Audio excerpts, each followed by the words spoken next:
Hello दोस्तों, घर तो सभी चलाते हैं, पर सभी का घर चलाने का अपना अपना अलग अलग तरीका होता है।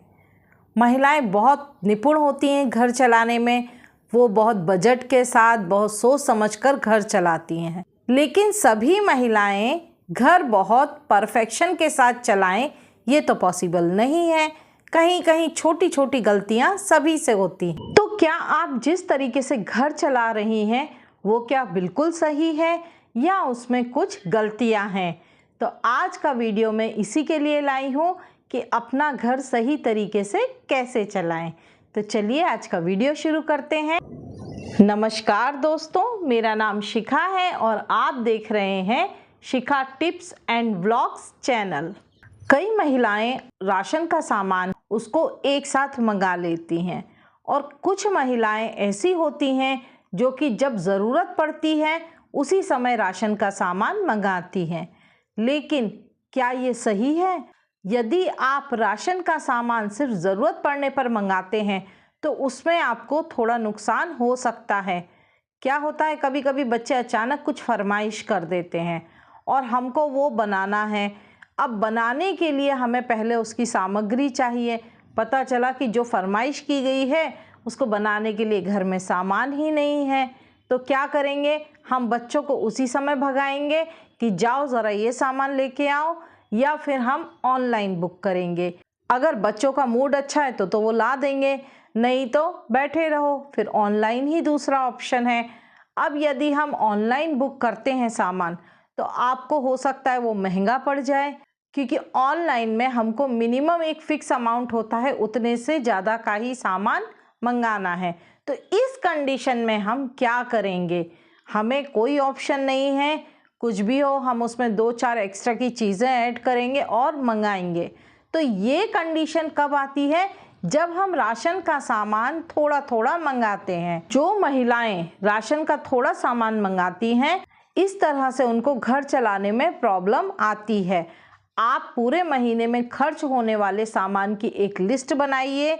पूरी लिस्ट तैयार हो जाए उसके बाद कितना सामान लग रहा है उसकी क्वांटिटी लिखिए और सारा सामान महीने में 2 बार आप मंगा लीजिए। 2 बार मतलब किस तरह से?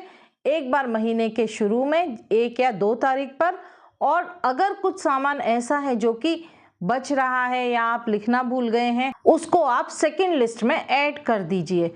और वो सेकेंड लिस्ट का सामान आप हो सके तो 15 से 20 तारीख के बीच में मंगवाएं, जो कि आपकी अगले महीने के शुरुआत में हेल्प करेगा। तो इस तरह से आप मैनेज कर सकती हैं। लेकिन इसी के अपोजिट कुछ महिलाएं ऐसी होती हैं जो कि इतना ज़्यादा सामान मंगवा लेती हैं कि उनको घर में क्या पड़ा है खुद भी पता नहीं रहता।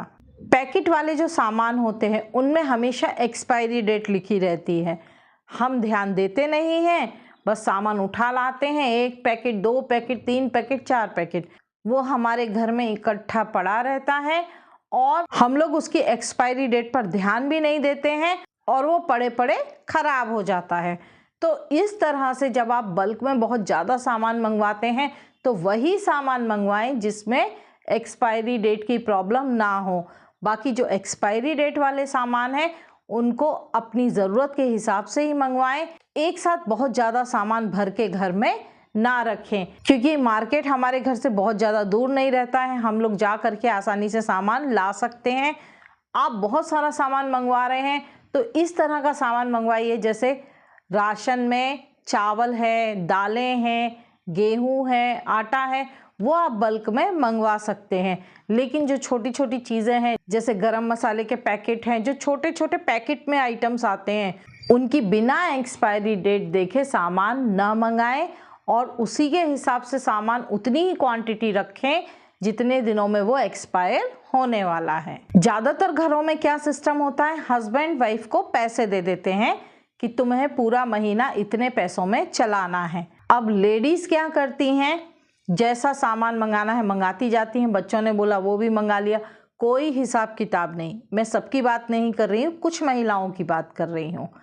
लास्ट में क्या होता है, लास्ट में 20-25 तारीख आने तक सारे पैसे खर्च हो जाते हैं। क्यों? क्योंकि पैसा कहाँ खर्च हो रहा है उसका कोई हिसाब किताब नहीं है।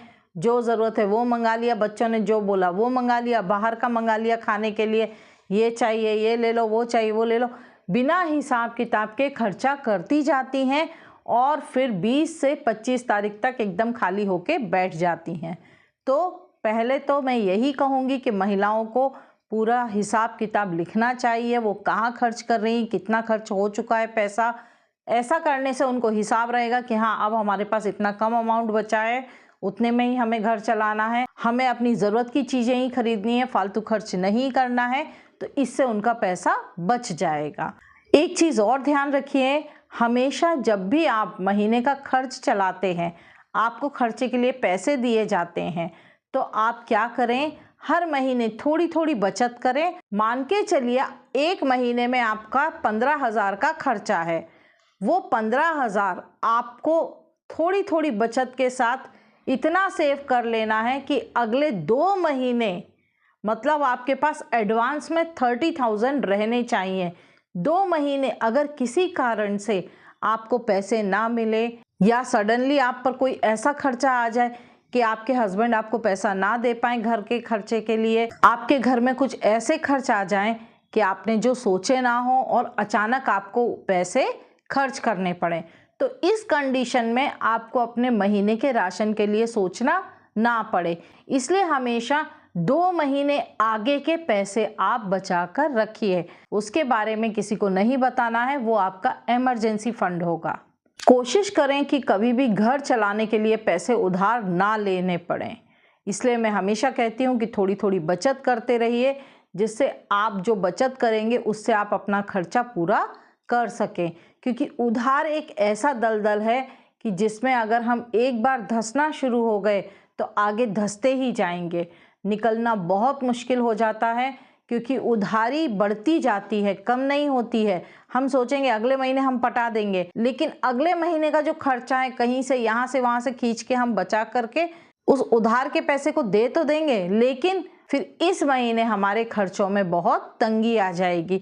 उधार एक ऐसा दलदल है जिसमें हम फंसते ही चले जाते हैं और धंसते ही चले जाते हैं।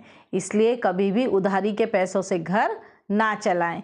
आशा करती हूँ आपको मेरा ये वीडियो पसंद आया होगा।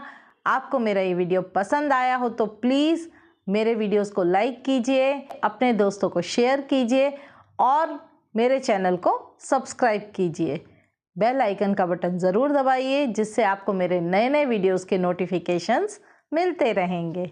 धन्यवाद।